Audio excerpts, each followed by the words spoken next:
Hey. It's been a while since I posted updates on Colossal Citadels publicly, but I'm still alive. The changelog since the last update is several kilometers long. I'm not even going to read it myself, but shortly everything is changed again. So, what Colossal Citadels still is?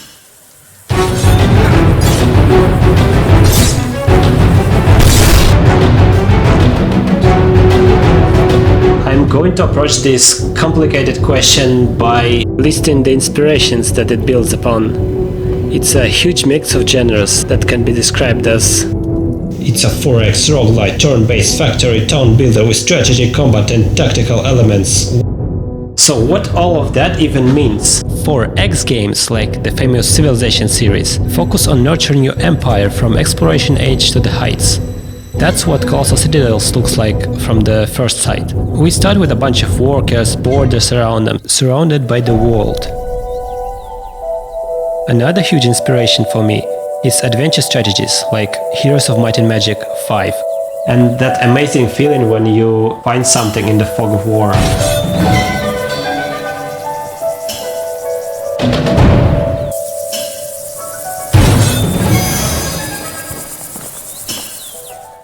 Roguelites.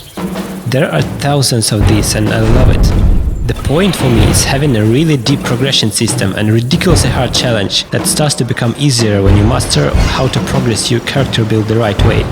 My personal favorites are Risk of Rain 2 and Hades. And that's what Colossal Citadels is about. We have some luck elements such as procedurally generated resources to mine, the literal deck of technologies called understandings, and a lot more. Factory building. What comes to mind is Factorio and another rainy game, Against the Storm. The point is in building production chains, each step creating something useful in multiple ways and observing how all of that works together. Strategic combat and tactical elements. There are no positional tactical battles like in Final Fantasy Tactics or Into the Breach. Instead, there is a brand new auto-battler system that plays a few steps between each turn and then you decide what your unit's gonna do next. There are tactical abilities with synergies and planning. For example, we wanna attack these filthy maggots, and all the players during the turn can plan some actions, and then that gets executed. What's new? The objective system. Now, the game can have different goals and ways to win. For example, defeating the boss, the Distortionist, is the old goal. But I came to realization that the primary part of the game is economy, and now there's a new primary goal, which also fits a lot more with the story. You'll be able to discover new endgame goals besides these two, but also now there are lesser quests. For example, Citadel projects, which usually require delivering big amounts of certain resources. So the new main objective is now just hoarding enough resources so that the faction of cartographers recognizes you and trades your way of intercontinent travel. And it's not that easy because you're constantly being invaded by someone and you have to spend resources on protection. Additional objectives will serve for unlockable factions or for unraveling secrets of the world.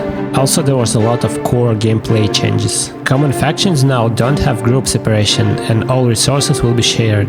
Once a piece of territory is yours, you're not going to lose it until an enemy claims it or separates your territory into parts. Now, moving workers inside of your borders is free and as simple as this. But walking outside costs an action point. Speaking of which, you have only 3 per turn. You can also spend them on production changes, on abilities and a bunch of other things. That is probably my favorite change because it makes the gameplay more minimalistic and deep at the same time. Also, there are billions of smaller changes and bug fixes, and of course new exciting bugs. It will be ready when it's good enough. Until then, subscribe for updates and wishlist it on Steam. Also, now I'm doing live coding sessions and streaming how I make Colossal Citadels. So that's it for today. See ya!